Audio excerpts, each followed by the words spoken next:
Welcome to another installment of Our Money. In this episode, we delve into the history of the $500 United States notes. In 1861, Congress passed the first Legal Tender Act. To finance the Union's war endeavors, this legislation granted the Treasury the authority to issue up to $150 million in United States notes, commonly referred to as legal tender notes. These were fiat currency, not supported by gold or silver. A year later, the Treasury unveiled the inaugural United States notes. The $500 denomination bore the engraved likeness of Albert Gallatin, who served as the Secretary of the Treasury under President Thomas Jefferson. This bill had its serial number and Treasury seal both printed in red. The note's assurance was clear: the United States promised to pay to the bearer $500, payable at the Treasury of the U.S. at New York. The upper border of the note was stamped with the date Washington, March 10, 1862. Furthermore, either the Act of February 25, 1862 or the Act of March 3, 1863 could be located, running vertically along its right border. These notes carried the signatures of Register Lucius Chittenden and Treasurer Francis Spinner. The initial two versions lacked a series identifier. The distinguishing factor was the design of the Treasury's seal. The inaugural issue featured a solid center, whereas the subsequent one had a center adorned with linear patterns. Both bore the authorizing Act of February 25, 1862 on the right margin. On the flip side, these notes proclaimed the first obligation, which asserted, "This note is a legal tender for all debts, public and private, except duties on imports and interest on the public debt, and is exchangeable for U.S. 6% 20-year bonds, redeemable at the pleasure of the United States after 5 years." Only one specimen of the first issue is known to exist today.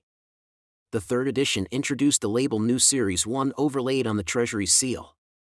While its front design echoed its predecessors, the back underwent a transformation. It showcased the second obligation: "This note is a legal tender for all debts, public and private, except duties on imports and interest on the public debt, and is receivable in payment of all loans made to the United States." Regrettably, no specimens of this issue have survived to our time. The remaining four editions bore the authorizing Act of March 3, 1863, on their right margin. Some notes featured one serial number, while others showcased two. Some also had the notification patented June 30, 1857 beneath the right side $500 inscription. On the reverse side all consistently displayed the second obligation. Of these four editions, 6 specimens are known to have endured. The introduction of this series of 1869 featured 6th President, John Quincy Adams, prominently on the right, with a vignette of a seated justice on the left.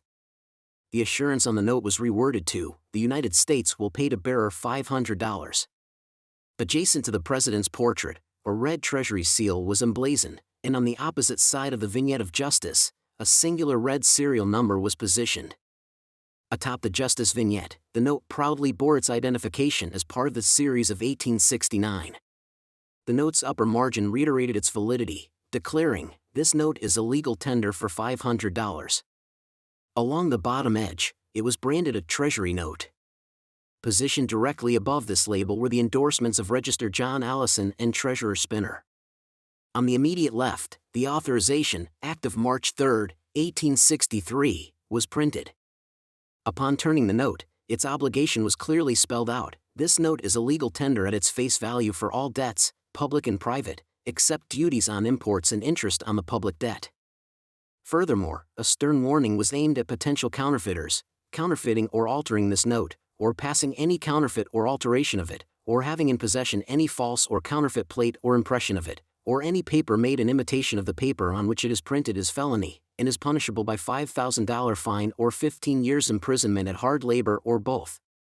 Only 4 specimens of this particular edition are known to have been preserved. The series of 1874 featured Major General Joseph King Mansfield, a valiant figure who was killed in action in the Battle of Antietam during the Civil War. To its left, a vignette symbolic of victory adorned the design.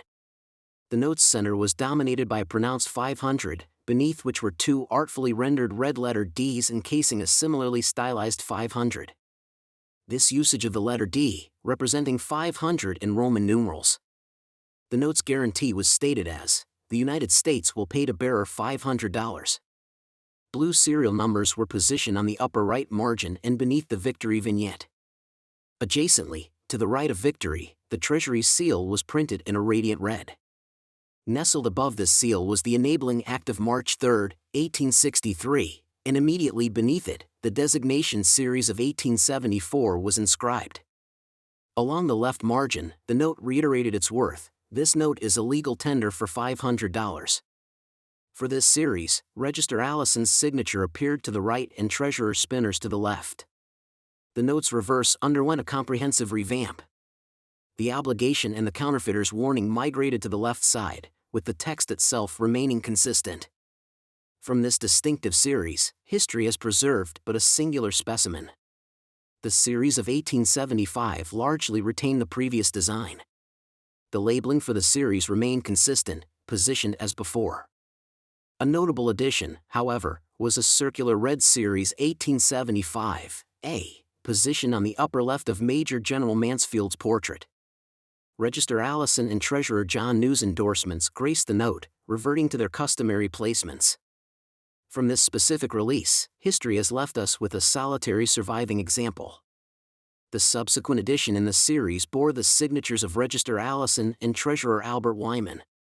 The note's obverse remained largely unchanged. The circular red series 1875 stamp found a new home on the lower left of Mansfield's portrait, complemented by the addition of a red 1875 on the portrait's upper right.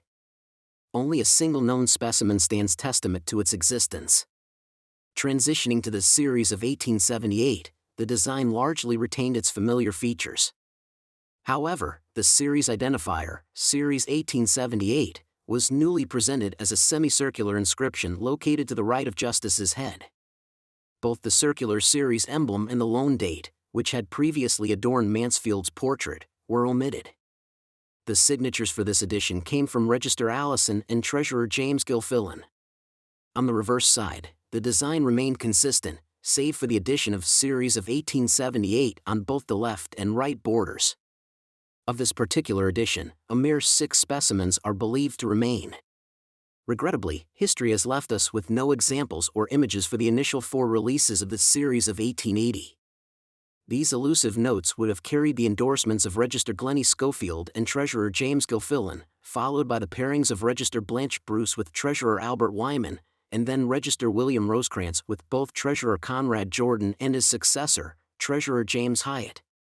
The 5th installment retained both Mansfield's portrait and the vignette of Justice, but the Treasury's red seal was relocated to a commanding position at the note's center. The ornate, red letter Ds and the number 500 were now absent. The series of 1880 label took its place below the authorizing act on the top right margin, replacing the prior series red semicircular identifier. These notes came with the signatures of Register Rosecrans and Treasurer James Houston. As for the note's reverse, the series identification was repositioned to the right, within the overall design. From this particular design, only 3 are known to have stood the test of time. The 6th iteration brought a revamped design for the Treasury seal. Now rendered in a lighter red hue and smaller size, this new seal boasted a scalloped border and was positioned to the lower right of the Justice's vignette.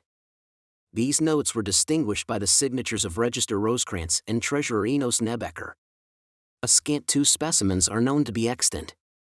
The succeeding release maintained the design but introduced the signatures of Register James Tillman and Treasurer Daniel Morgan. A total of 6 notes from this issue remain as legacies of the past.